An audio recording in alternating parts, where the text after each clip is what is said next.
दोस्तों क्या आप जानते हैं इलॉन मस्क का IQ 165 है। जीनियस साइंटिस्ट एल्बर्ट आइंस्टाइन का 160 था, आइजैक न्यूटन का 190 और हमारे इंडिया की अनुष्का दीक्षित का IQ 162 है, जो कि आइंस्टाइन के IQ से भी ज्यादा है। वैसे तो दुनिया के सभी लोगों का एवरेज IQ लेवल 100 के करीब होता है, पर क्या आप जानते हैं worlddata.info की एक रिपोर्ट के अकॉर्डिंग टोटल 109 कंट्रीज में से सिंगापुर एवरेज 108 IQ के साथ नंबर 1 पोजीशन पे है। वहीं अपने इंडिया का एवरेज IQ 81 है, जो इंडिया को वर्ल्ड एवरेज IQ की लिस्ट में 80th पोजीशन पे डालता है, जो कि काफी लो है। लेकिन हम इसे बढ़ा सकते हैं अगर हम सभी अपने IQ को और बढ़ाने पे फोकस करें, क्योंकि ज्यादा IQ वाले लोग एकेडमिकली अच्छा परफॉर्म करते हैं। ऐसे लोगों के सक्सेसफुल होने के चांसेस ज्यादा होते हैं। इनकी लर्निंग और प्रॉब्लम सॉल्विंग पावर अच्छी होती है और ऐसे लोग अपनी लाइफ में बाकियों के मुकाबले ज्यादा इनकम कमाते हैं, क्योंकि बिकॉज ऑफ हाई IQ इनके लिए कुछ भी करना बाकियों के मुकाबले आसान हो जाता है। तो इसीलिए दोस्तों हम सभी को अपने IQ को इंक्रीज करने में बहुत ज्यादा फोकस करना चाहिए। तो अगर आप भी अपना IQ और बढ़ाना चाहते हो तो वीडियो को पॉज करके अभी कमेंट्स में लिखो IQ। पर ये IQ एग्जैक्टली होता क्या है और हम अपना IQ कैसे बढ़ा सकते हैं, आइए जानते हैं। Number 1, what is IQ and how to calculate and increase your IQ। IQ का मतलब होता है इंटेलिजेंट कोशेंट। ये एक नंबर होता है जो ये दिखाता है कि आपकी इंटेलिजेंस का लेवल क्या है। यहाँ इंटेलिजेंस से हमारा मतलब ये नहीं है कि आप कितना याद रख सकते हो या आपके पास कितनी ज्यादा नॉलेज है, बल्कि इंटेलिजेंस का रियल मीनिंग होता है आपकी नई इन्फॉर्मेशन को सीखने की कैपेसिटी, प्लस उस इन्फॉर्मेशन को दिमाग में होल्ड करके रखना और फिर उस नई नॉलेज का यूज करके किसी प्रॉब्लम को सॉल्व करना या उससे कुछ नया सीखने के लिए फाउंडेशन की तरह यूज करना। लेकिन हम कैसे पता लगा सकते हैं कि हमारा IQ कितना है? तो इसके लिए एक सिंपल IQ टेस्ट फॉर्मूला है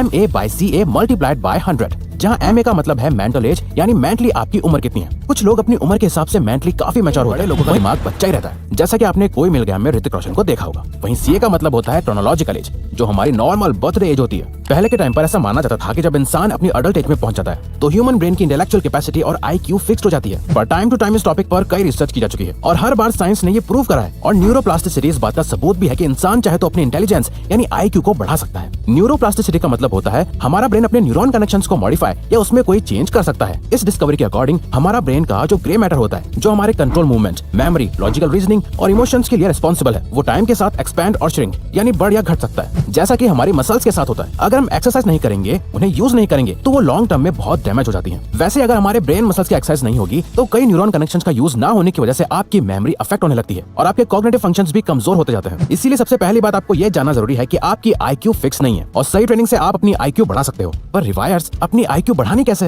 वेल, IQ कभी एक रात में नहीं बढ़ती। जैसे आप कुछ दिनों में ही अच्छी बॉडी नहीं बना सकते हैं, वैसे ही अपने ब्रेन मसल्स को स्ट्रॉन्ग करने के लिए आपको बहुत टाइम तक कंसिस्टेंटली प्रैक्टिस करते रहना बहुत जरूरी है। प्रैक्टिसेस जैसे number 2, expand your imagination using all 5 senses. दोस्तों आज के टाइम पे जो सबसे ज्यादा बड़ी प्रॉब्लम हम सभी फेस कर रहे हैं वो ये है कि हम हमेशा डिजिटल और विजुअल चीजों को टीवी, लैपटॉप या फोन में देख के अब हमें ज्यादा इमेजिनेशन या माइंड में विजुअलाइज नहीं करना पड़ता। सब कुछ हमारी आंखों के सामने अपने आप होने लगता है, हमें ज्यादा सोचना नहीं पड़ता, जिससे हमारी इमेजिनेशन और विजुअलाइज करने की आदत और पावर कम होती जा रही है। न्यूरोप्लास्टिसिटी की रिसर्च में देखा गया है कि हमारे 5 सेंसेस हमारी मेमोरी और कॉग्निटिव फंक्शन से डायरेक्टली कनेक्टेड है। इसीलिए ये एक्सरसाइज आपके 5 सेंसेस को ट्रिगर करके आपकी IQ को इंक्रीज करने में हेल्प करती है। आपको करना यह है कि आपको दिन में सपने देखने। अब इससे हमारा मतलब है कि जैसे आप रात में सोते हुए जब सपने देखते हो तो आपके सारे सेंसेस एक्टिव होते हैं, आपको सब कुछ असली लग रहा होता है। वही सेम चीज आपको दिन में कॉन्शियसली करनी है। किसी भी चीज को इमेजिन करो और अपने 5 सेंसेस से उसे एक्सपीरियंस करने की कोशिश करो। आप कुछ भी सोच सकते हो, अपनी सक्सेस को विजुअलाइज कर सकते हो या अपने आइडिया को सच होते हुए देख सकते हो, जहाँ आपको सब कुछ रियल लग रहा होगा। जब आप कुछ इमेजिन करते हो, सुन सकते हो, स्मेल कर पाते हो, इससे आपके ब्रेन के सभी एरियाज एक्टिव होकर एक साथ काम कर रहे होते हैं। इस एक्सरसाइज को आपको हर दिन 15 से 45 मिनट तक डेली करना है और रिसर्च के अकॉर्डिंग सिर्फ 2-4 हफ्ते में ही आपको रिजल्ट दिखना शुरू हो जाएंगे, जहाँ आपके आइडियाज फॉर्मेशन, रीडिंग एबिलिटी और कंसंट्रेशन स्पैन बढ़ जाएगा। इस दुनिया के सभी इंटेलिजेंट लोग इंटेलिजेंट इसलिए कहलाए जाते हैं क्योंकि वो अपनी इमेजिनेशन को रियलिटी बनाना जानते हैं। इस दुनिया में जितने भी इन्वेंशंस हुए हैं वो पहले किसी न किसी के माइंड में एक आइडिया बनकर आए थे,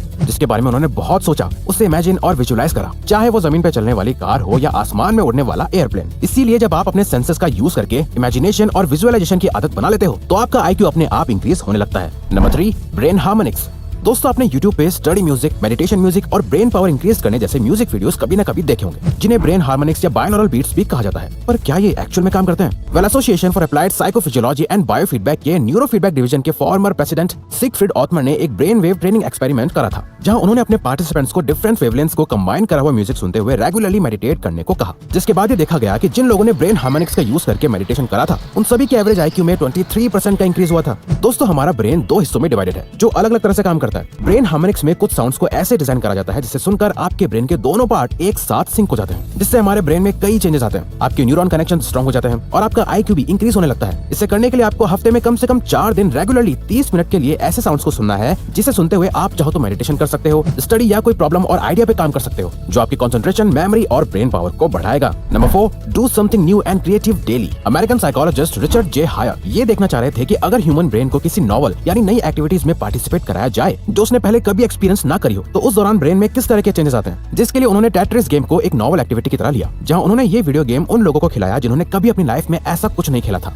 इसके बाद कई हफ्ते तक पार्टिसिपेंट्स उस गेम को खेलते थे और साइकोलॉजिस्ट उनके ब्रेन फंक्शंस को स्टडी करते थे, जिसमें यह पाया गया कि कई हफ्तों की ट्रेनिंग के बाद पार्टिसिपेंट्स के ब्रेन के कॉर्टिकल की थिकनेस बढ़ गई थी और साथ ही उनके ब्रेन के कई एरियाज में ग्लूकोज का इंटेक बढ़ गया था, जिसका मतलब उनका ब्रेन ज्यादा एनर्जी कंज्यूम कर रहा था और ज्यादा न्यूरल कनेक्शंस डेवलप हो रहे थे, जो अल्टीमेटली उनका IQ बढ़ा रहे थे। और टाइम के साथ वो इस गेम में अच्छा भी करते जा रहे थे। बट हैरानी की बात तो ये थी कि टाइम के साथ उनके ब्रेन में ये ग्रोथ जितनी तेजी से हुई उतनी ही तेजी से कम भी होने लगी, क्योंकि उनका ब्रेन उस गेम को समझ गया था, उसे खेलना सीख गया था। अब उसे इतनी मेहनत नहीं करनी पड़ रही थी, इसीलिए उनका ब्रेन आलसी हो गया था। इसीलिए जब आप हर दिन कुछ नया करते हो, अपने ब्रेन को चैलेंज करके कुछ डिफरेंट और क्रिएटिव काम करते हो, तो इससे आपके ब्रेन को ज्यादा मेहनत करनी पड़ती है। बिल्कुल जैसे आप जिम जाते हो और वेट्स उठाते हो तो आपकी मसल्स स्ट्रॉन्ग होती हैं, वैसे ही कुछ नया और क्रिएटिव लाइक डूडलिंग, म्यूजिक या अदर क्रिएटिव चीज करने से आपकी ब्रेन की मसल्स स्ट्रॉन्ग होने लगती हैं। Number 5, practice higher self control.